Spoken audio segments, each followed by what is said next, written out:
Today, we spend the hour with a woman who is known to millions simply as Emily Doe. In 2015, a member of the Stanford University swim team, Brock Turner, sexually assaulted her while she was unconscious behind a dumpster outside a Stanford University fraternity. The assault ended when two Swedish graduate students saw what was happening, then chased after Turner and held him down until the police came.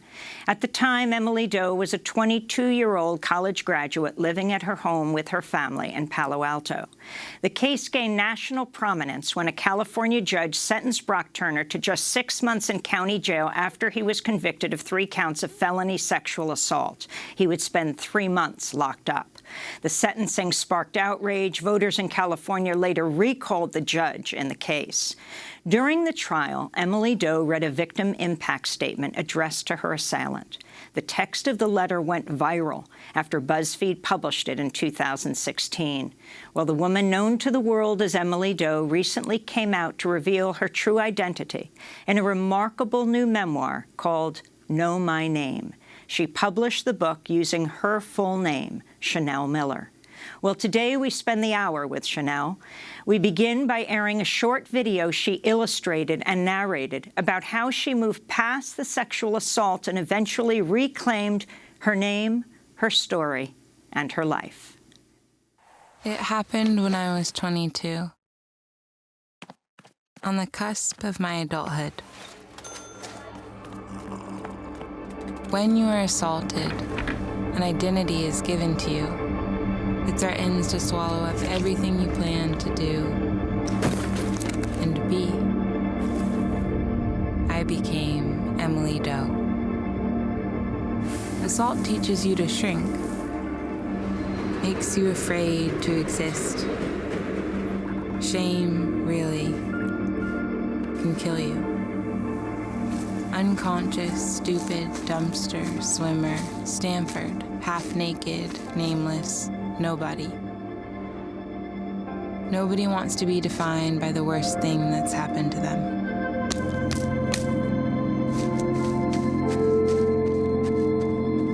I feared those words would follow me forever, so I did not speak. In court, the judge used words like moderate, less serious, to describe the crime.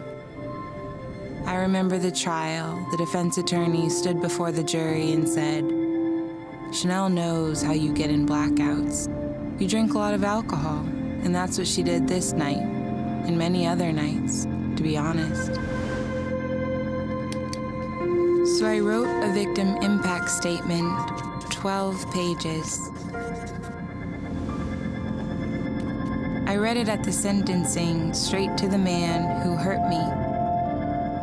"You don't know me, but you've been inside me. Fingers had been jabbed inside me. My bare skin and head had been rubbing against me. Who has been irreversibly hurt behind a dumpster, waiting to figure out if I was worth something."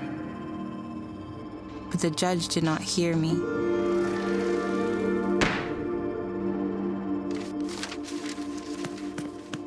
When I released the statement, something else happened. It has forever changed the way I carry myself, the way I live. You can't be silenced.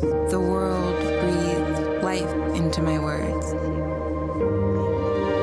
I spent all this time absorbing, listening to their voices until I understood. Chanel knows how you get in blackouts.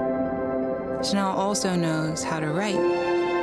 And Chanel knows how to draw. Survivors will not be limited, labeled, boxed in, oppressed.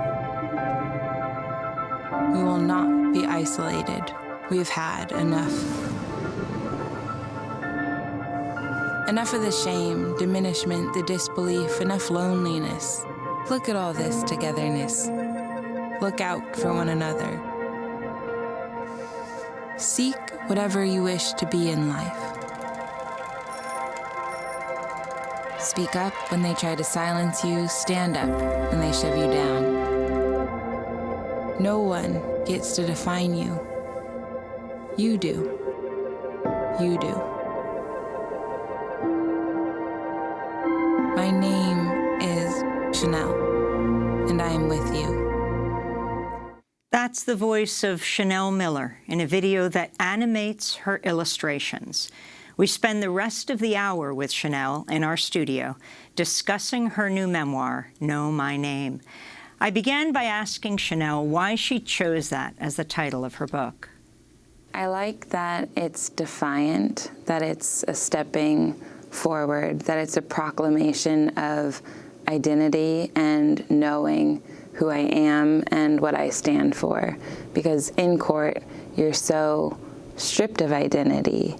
You don't have a name, you don't have characteristic traits. You're spoken about in terms of being a sum of your body parts and really nothing more than that. So coming forward is my way of saying, I have a history.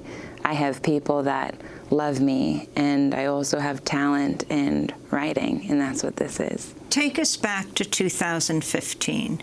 You go to this party, you drink, you black out, and you wake up in a hospital gurney with two detectives looking down at you. Oh, I think also the dean of Stanford? It's one of the dean of students with one deputy. At that moment, what did you understand?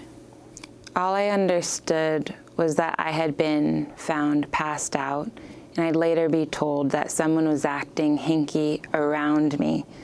So my impression was that there was a man giving off suspicious behavior at this party.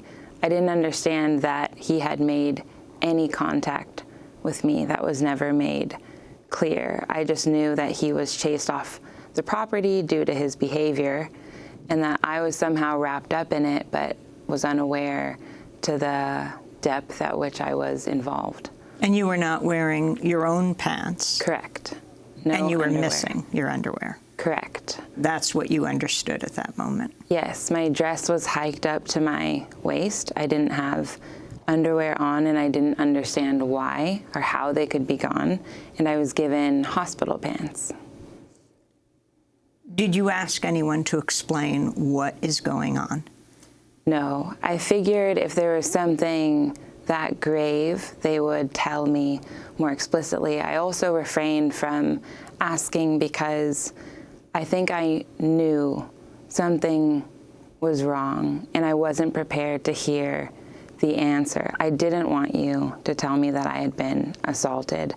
I wanted that ignorance, and sometimes you need that in order to sit down with a detective, which I did that morning, and be level-headed and go back through your night and rake through it all to give him answers.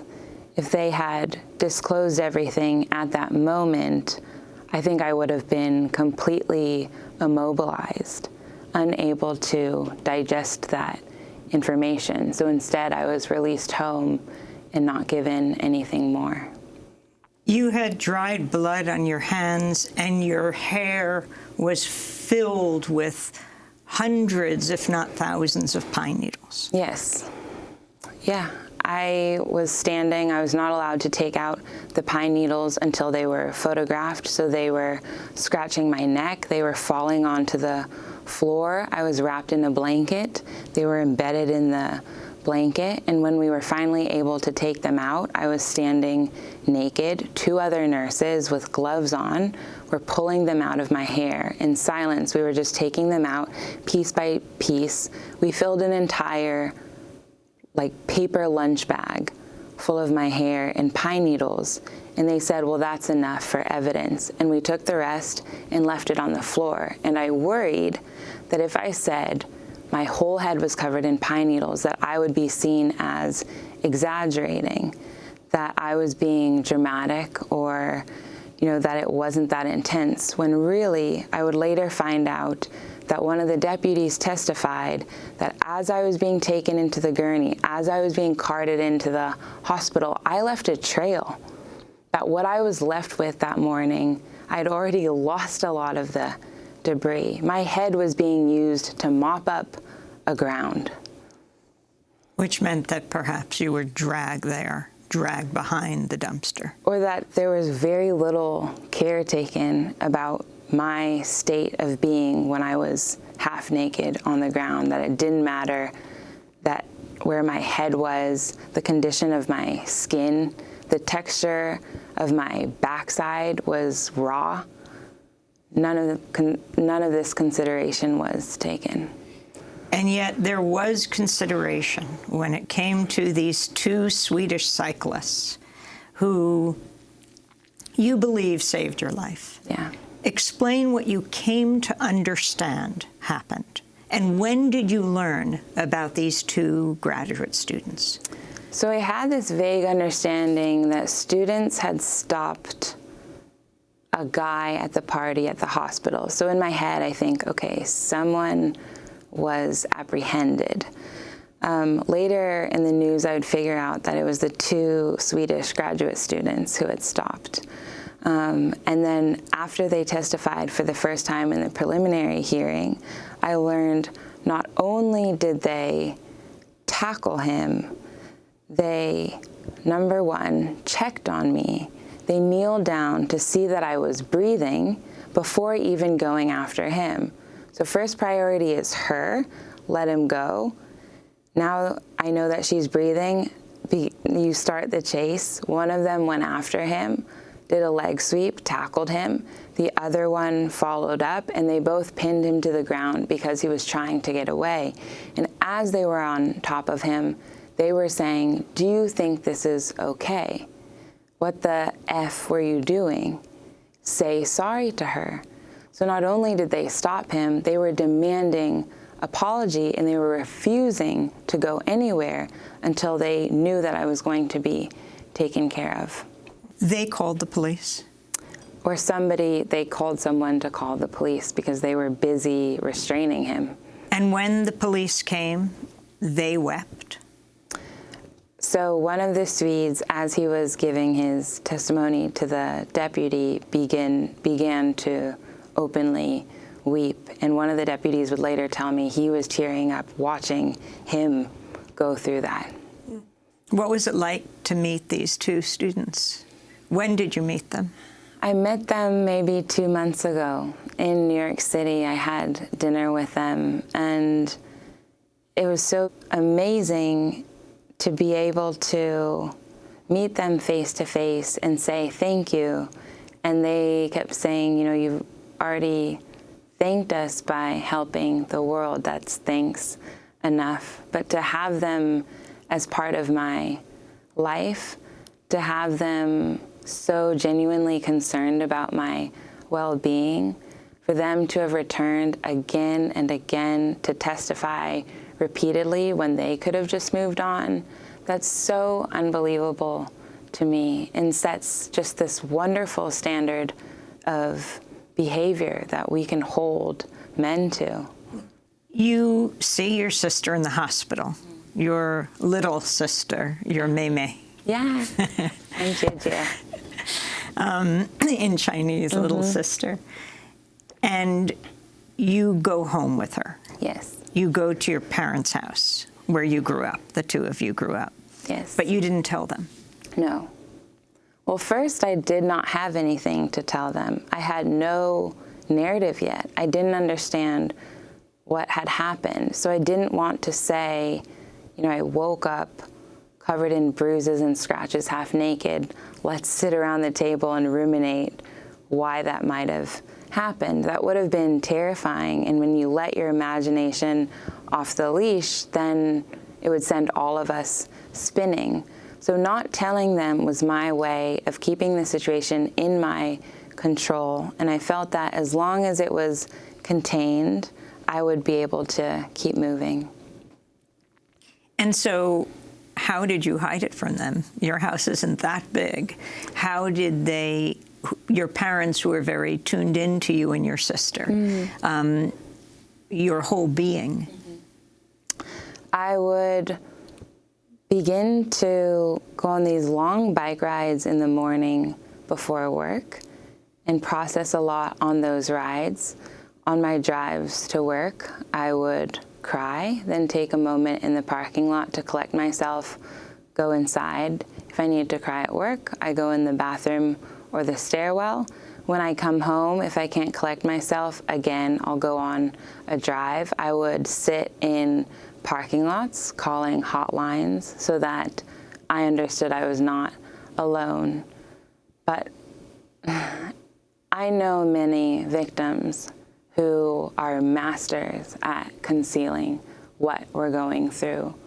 And it would surprise many people how good we are at keeping things contained, of putting on a face so that we can show up at work every morning, so that we can protect our loved ones. We don't want to scare them, and so that we can trick ourselves into thinking ordinary life is an option for us, when really something catastrophic has happened that's going to take an extreme amount of time to process.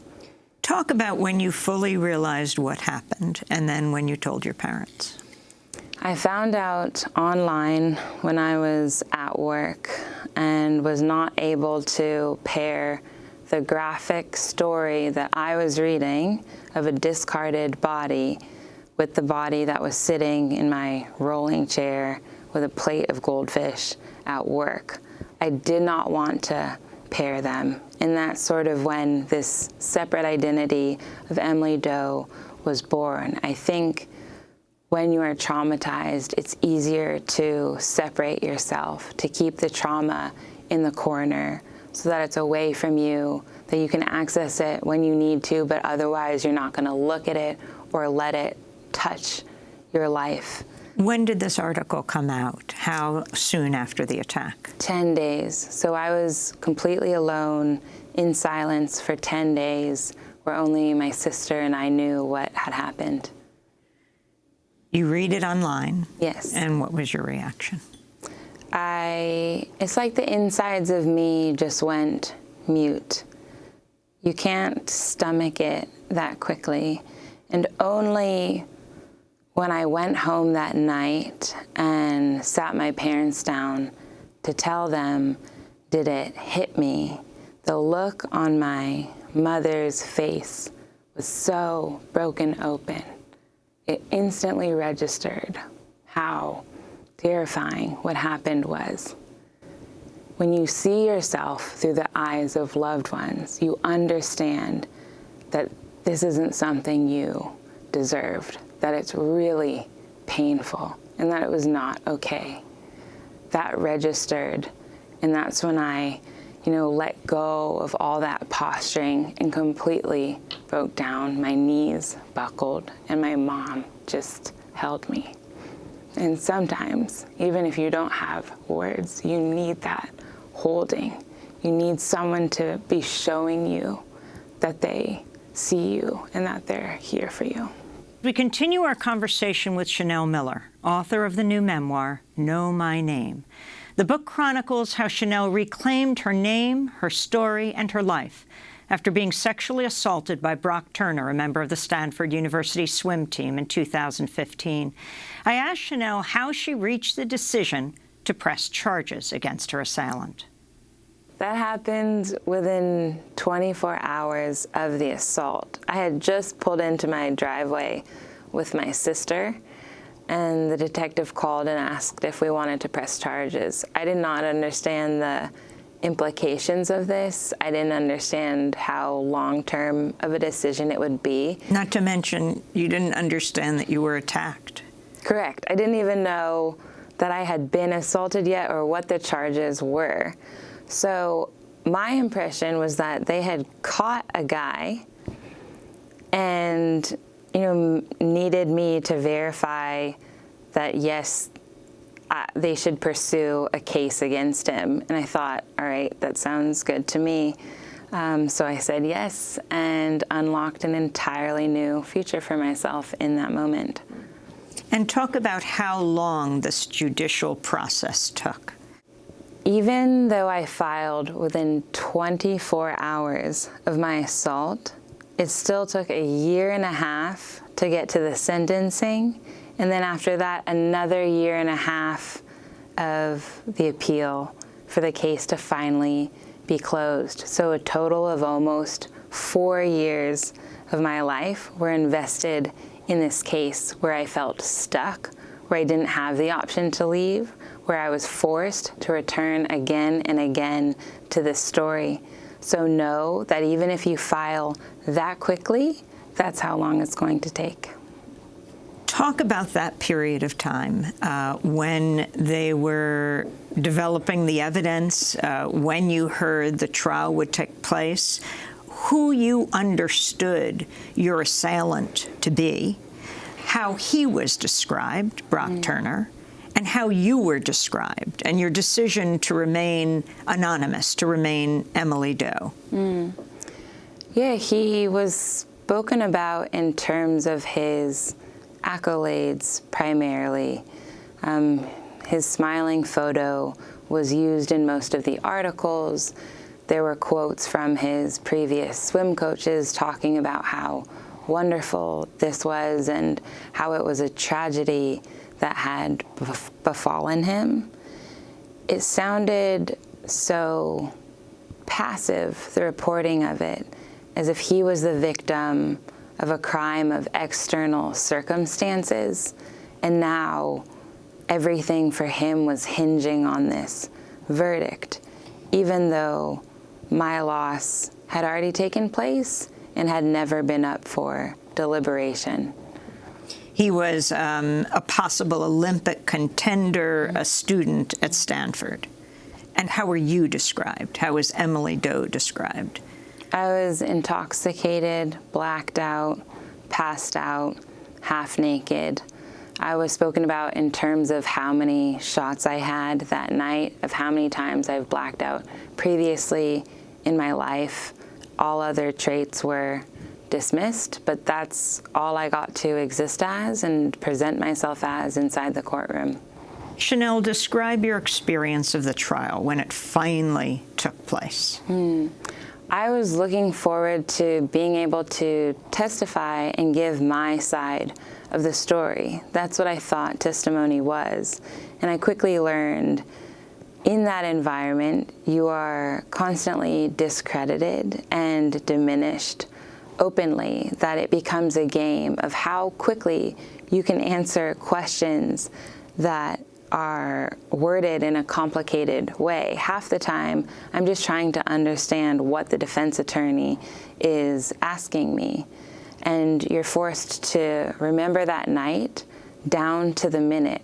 At what time did you pee? How many yards away from the house did you pee? As if I'm supposed to be living my life, counting yards, counting sips. It was extremely dehumanizing, and the way they speak to you as if you're a criminal. You feel like you've done something wrong. Surely you have if you're being treated this way. And they brought on a blackout expert. Correct. Explain. They paid $10,000 to this quote-unquote blackout expert who came in and testified that even though I was blacked out, I could have been completely willing and able to consent, that Brock had no way of knowing that I was in a blackout. So basically absolving him from the responsibility of reading social cues, of having the decency to know how to treat a person. So the trial took 3 weeks. Talk about what Brock Turner was originally charged with, what those charges were reduced to, and then the jury verdict. Yeah, at first he was charged with 5 felonies, 2 of which were for rape of an intoxicated person and rape of an unconscious person. Those rape charges were dropped because in California, rape is solely defined as the act of sexual intercourse. So digital penetration, fingers, doesn't count as rape. It's defined as sexual assault, whereas the FBI's definition of rape is any kind of penetration. So the 2 rape charges were dropped. Sexual assault charges remained, and so did assault with intent to rape. That was the 3rd felony he was charged with. And my impression is that the only reason he wasn't able to rape was because he ran out of time, because 2 people intervened, not because he chose to draw the line there. So where were you when the verdict was handed down? I was called to the courtroom. Basically, after closing statements are given at the trial, jury deliberation begins. They say, we're going to give you a text sometime within the next 2 weeks, and you will have 15 minutes to show up at the courthouse. So I went home and just was waiting for 2 days for the text. When I got it, I drove in, and they read out the 3 counts. And then after that, they went through each jury member and said, state your individual vote for each count. So I was sitting there, and they go through each jury member, and jury member number 1 says yes. Number 2 says yes. Yes. Is he guilty of this? Yes, yes, yes, yes. And I was sitting there listening to the sounds of these yeses, all of that validation just like pounding and embedded inside of me. And I was struck by this immense sadness, because in the very beginning, when I knew that my assailant had been chased away, I knew the answer was yes. Of course he was guilty. I knew that from day one. But over the course of a year and a half, I had drifted so far from myself. I had forgotten what I was worth, that I deserved to be treated better. I had learned to doubt myself and to sit with shame in months of isolation. And by the time the verdict came around, I thought, do I even deserve to be sitting here? All that's happened is that my loved ones are broken, and I feel completely depleted. And then I began to hear those yeses, and I was like, oh my goodness, I completely forgot. I forgot what I was worth, and that's so sad to me. And I feel like it's my job for other victims who are experiencing this to keep them at that yes, to not let them drift so far for so long from who they are, but to keep them right there in the knowing that they're supposed to be safe. We continue our conversation with Chanel Miller. Her memoir, Know My Name, has just been published. The book chronicles how Chanel reclaimed her name, her story, and her life after being sexually assaulted by Brock Turner, a member of the Stanford University swim team, in 2015. During the trial, Chanel read a victim impact statement addressed to her assailant. The text of the letter later went viral, being read by millions around the world. I asked Chanel to read a part of that statement. My independence, natural joy, gentleness, and steady lifestyle I had been enjoying became distorted beyond recognition. I became closed off, angry, self-deprecating, tired, irritable, empty. The isolation at times was unbearable. You cannot give me back the life I had before that night either. While you worry about your shattered reputation, I refrigerated spoons every night. So when I woke up and my eyes were puffy from crying, I would hold the spoons to my eyes to lessen the swelling so that I could see. I showed up an hour late to work every morning, excused myself to cry in the stairwells. I can tell you all the best places in that building to cry where no one can hear you. The pain became so bad that I had to explain the private details to my boss to let her know why I was leaving. I needed time because continuing day to day was not possible. I used my savings to go as far away as I could possibly be. I did not return to work full-time as I knew I'd have to take weeks off in the future for the hearing and trial that were constantly being rescheduled. My life was put on hold for over a year. My structure had collapsed. I can't sleep alone at night without having a light on, like a 5-year-old, because I have nightmares of being touched where I cannot wake up. I did this thing where I waited until the sun came up and I felt safe enough to sleep. For 3 months, I went to bed at 6 o'clock in the morning. I used to pride myself on my independence. Now I'm afraid to go on walks in the evening, to attend social events with drinking among friends where I should be comfortable being. I've become a little barnacle, always needing to be at someone's side, to have my boyfriend standing next to me, sleeping beside me, protecting me.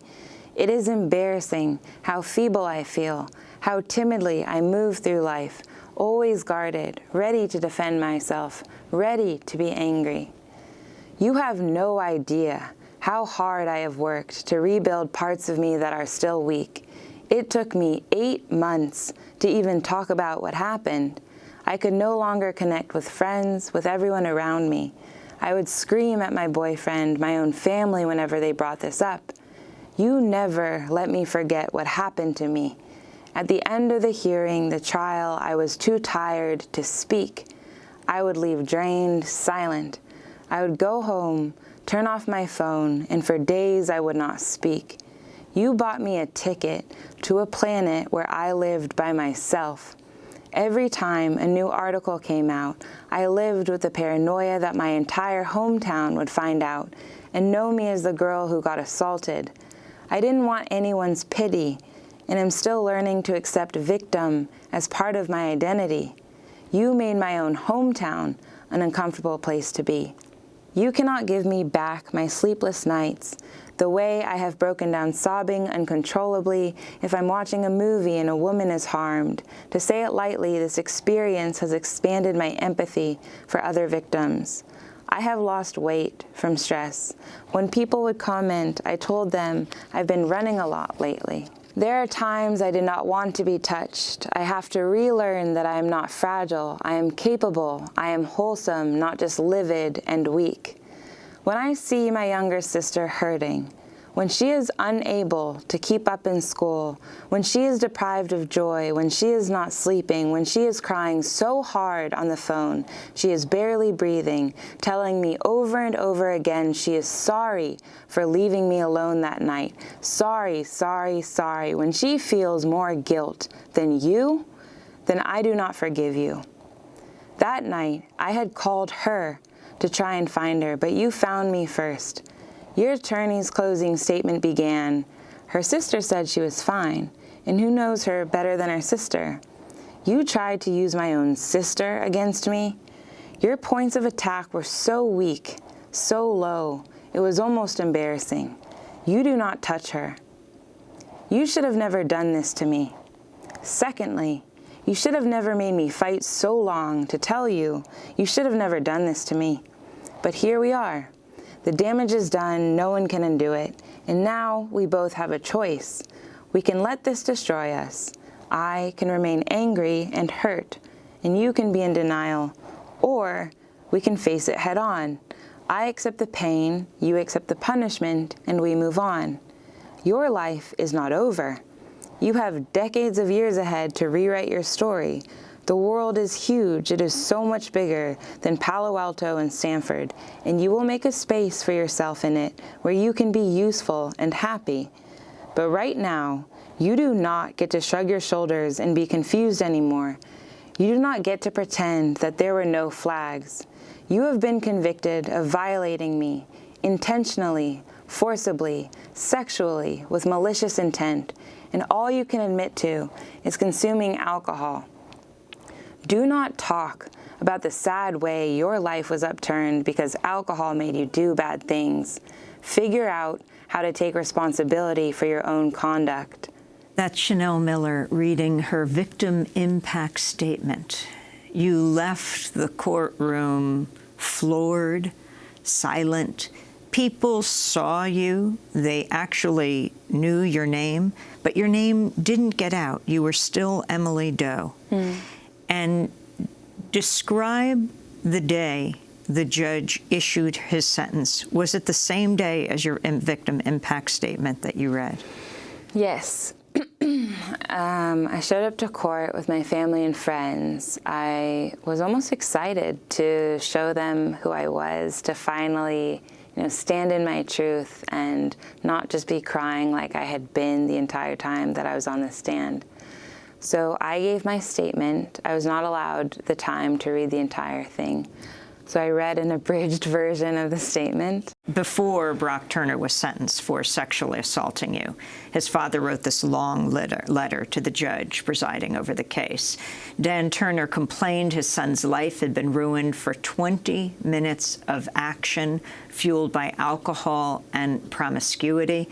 The letter reads in part, "These verdicts have broken and shattered him and our family in so many ways. His life will never be the one that he dreamed about and worked so hard to achieve. This is a steep price to pay for 20 minutes of action out of his 20-plus years of life."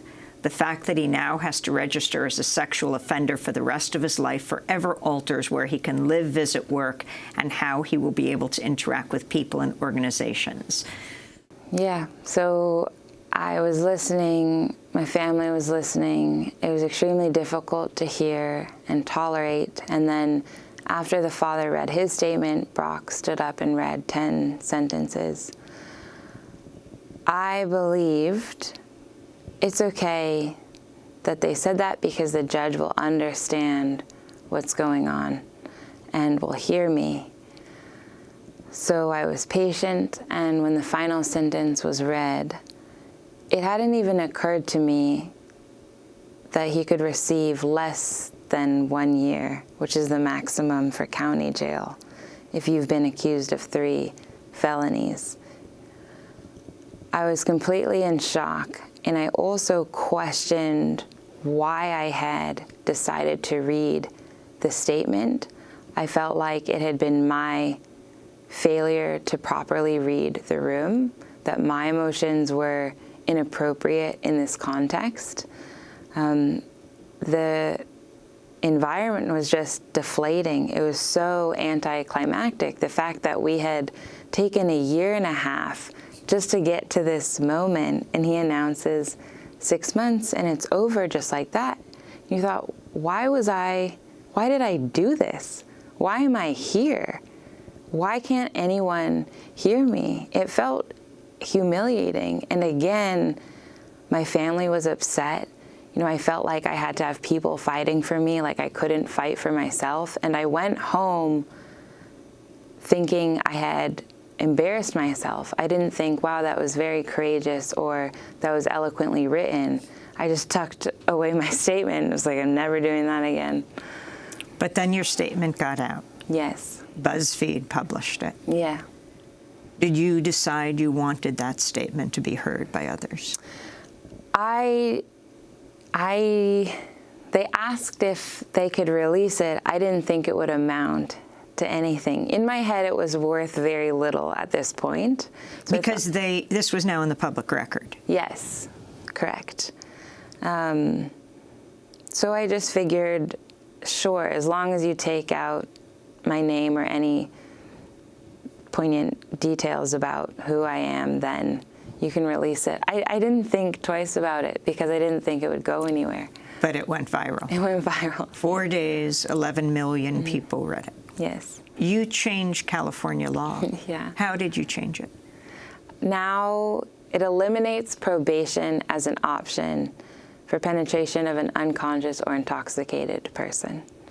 So he goes to the county jail, supposedly for 6 months, but is released after 3. Yeah. And I knew it would be 3 months the day of the sentencing. My DA explained that something called a day for every day of good behavior, you get a day off your sentence. So after I read my statement and the sentence was announced, I knew it would be 3 months.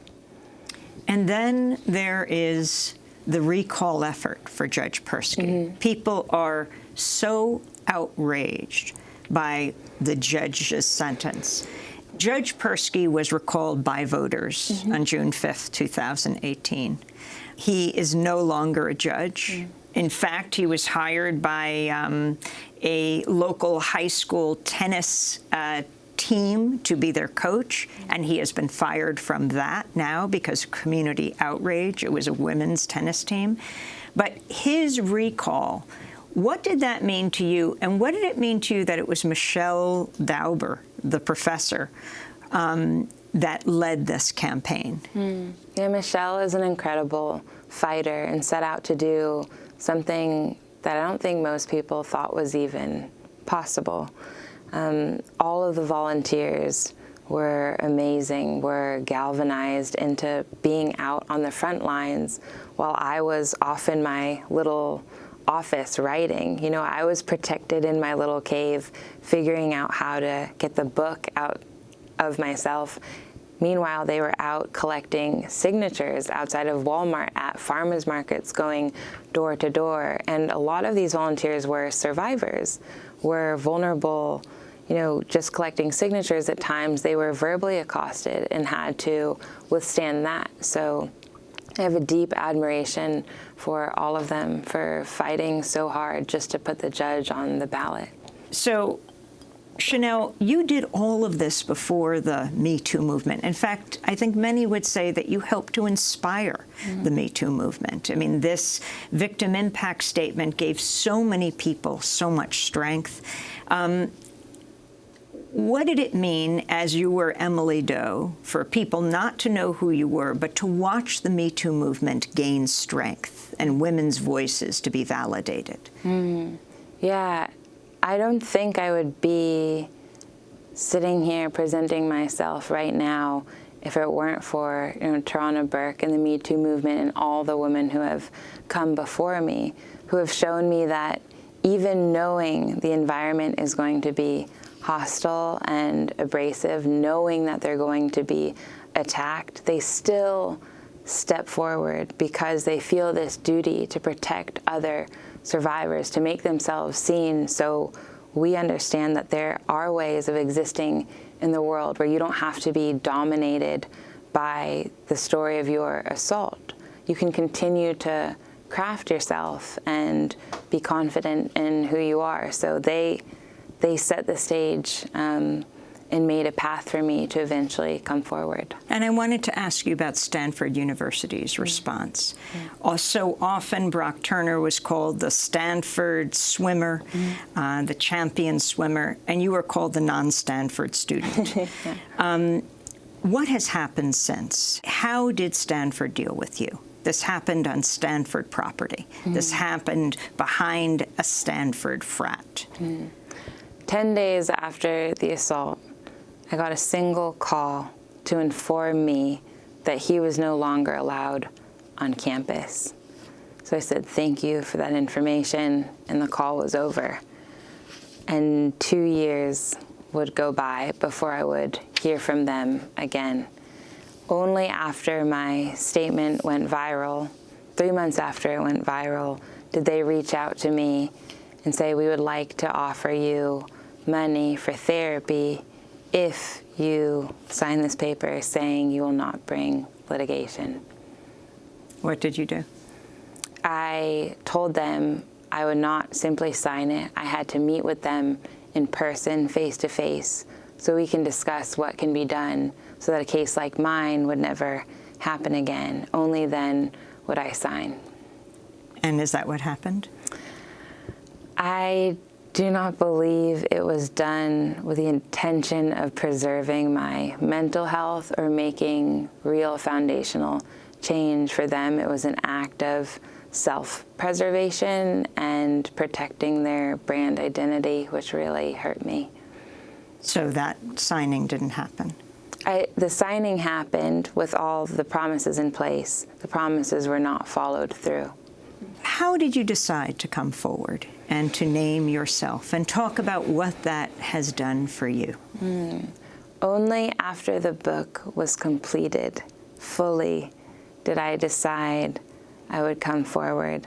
I needed to emerge as not just the person from this case. I didn't want my name to come out and they just say, okay, now we can fill in the blank and put up her photo next to his. I wanted to come out fully as an author, to be able to present myself alongside this book, which is filled with anecdotes and childhood memories and a spectrum of emotions, to say you can no longer deny my humanity. You cannot continue to limit me to the parameters of this case. I am so much more than this. And I felt confident that the book would be able to anchor me and have people see me as a person. So only when it was done did I come out. Chanel Miller, her memoir, Know My Name, has just been published. The book chronicles how Chanel reclaimed her name, her story, and her life after being sexually assaulted by Brock Turner, a member of the Stanford University swim team, in 2015. He faced 15 years in prison, but the judge sentenced him to just 6 months in county jail, of which he served 3 months. The judge, Aaron Persky, was later recalled by California voters. The victim impact statement Chanel Miller read during the trial went viral and was read by millions around the world. Visit democracynow.org to see Chanel reading highlights of that victim impact statement. And that does it for our broadcast. Democracy Now! Is produced by Mike Burke, Dina Guzder, Nermeen Sheikh, Carla Wills, Libby Rainey, Sam Alcoff, John Hamilton, Robbie Karen, Hani Masood, Sharina Nadura, Tay Marie Astudio, and Maria Terracena, Mike DeFilippo, and Miguel Noguera, our engineer. Special thanks to Becca Staley, Miriam Barnard, Julie Crosby, Hugh Grant, David Crude, Ishmael Goodaro. I'm Amy Goodman. Thanks so much for joining us.